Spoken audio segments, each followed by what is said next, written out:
So to take this discussion further, we're going to be joined via video link by Professor Christopher Isike, is the Director of the African Center for the Study of the United States at the University of Pretoria.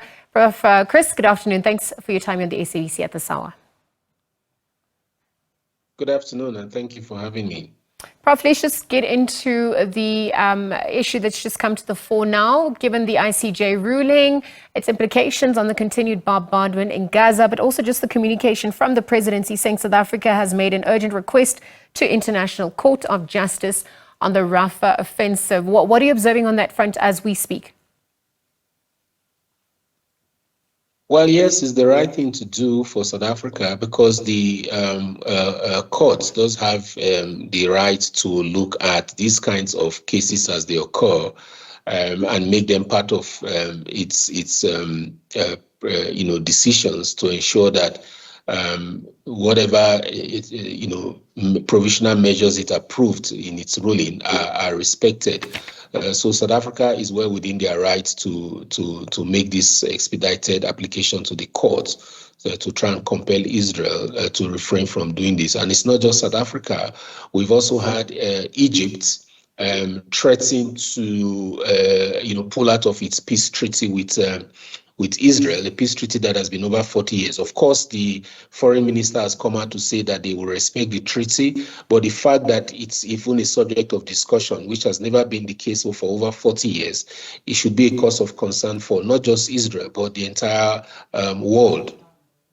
Oh, Prof, thank you for that, because we know that South Africa, Saudi Arabia, Qatar, they're pushing for an urgent meeting at the UN Security Council over expected Israeli military action in southern Gaza. We also see China calling on Israel to stop its military operations as soon as possible to avoid casualties amongst innocent residents. Talk to us a little bit more about that. Yes, that's what I was trying to point out, that it's not just South Africa taking this case forward, but it's also countries like Egypt, like, members of the Gulf states, which expressly opposed any kind of Israeli action in Rafah. And then you also mentioned China. So this is getting traction because the world can simply not sit back and watch Israel do as it pleases in the name of self-defense.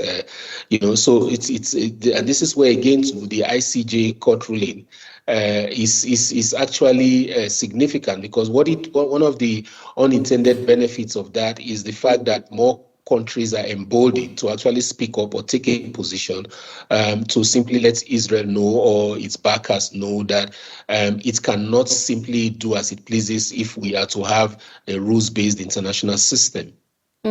Questions about will Israel comply strongly coming to the fore. We've seen Joe Biden from the United States saying that the US, in fact, is also pushing for a 6-week pause in the fighting between Israel and Hamas in Gaza as a stepping stone towards a longer ceasefire. This obviously on the sidelines of Jordan's King Abdullah also visiting the White House. What do you think that's also adding, given the dynamics unfolding in the Middle East? Well, the US seems to be doing a kind of volte-face, not a complete turnaround, but it's a kind of retraction of his steps. And this is not just now; it's been on for quite a while.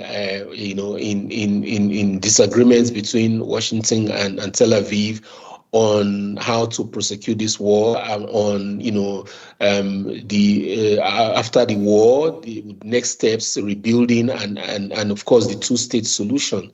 The U.S. pushing for a 6 weeks ceasefire, which Prime Minister Netanyahu seems to be against, is also a signifier or an indicator of disagreements between them. And we have also seen the EU toe the line that the US is toeing. So I think all of these pressures would help to probably force some kind of rethink of his strategy and his overall aim since Israel started its war on Gaza. Because as we look at Prime Minister Benjamin Netanyahu doubling down on the Rafah offensive, I mean, there are now obviously concerns, or there have been concerns about regional spillovers and this escalating. Talk to us a little bit more about that, the concerns on that front.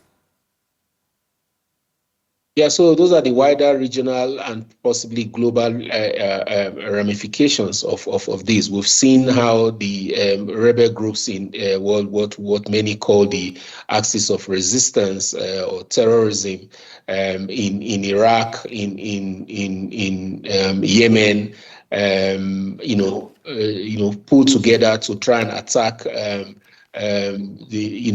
commerce along the sea, and these are the wider regional and geopolitical and international ramifications of this conflict, and this is getting to a stage where the world really needs to take a decision to get Israel to back down and to go back to pre-October 7 levels in order to find a way to solve this politically. Otherwise, it has the potential to slowly grow and spread into some global war of significance. And the most vulnerable, the innocent civilians on the ground, obviously being affected the most. And so we're looking at the refugee crisis unfolding, the number of displaced people, those wounded, and obviously those who've perished. There's a humanitarian crisis also unfolding. Talk to us a little bit about that as we wrap up this conversation as well. Yeah, absolutely, you're correct, and that's the concern of Egypt in pushing back to ensure that Israel does not, invade Rafah, because Egypt fears that Israel is trying to push these over 1.4 million people that are now occupying a space that was previously occupied by over 200,000 people, will force them into the Sinai and into Egypt, and that can cause all kinds of socio-economic and human security challenges for Egypt, and it is really appalling the conditions under which people live, even in this southernmost part of Gaza, in Rafah, which is supposed to, by the way, be a safe haven.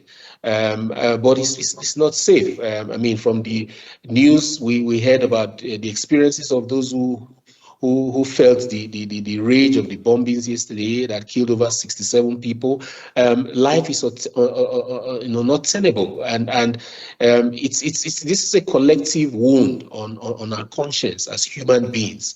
Raises the questions of who we are as human beings, whether there are some people that are more human than others, and this is a challenge that we need to resolve going forward as a global system.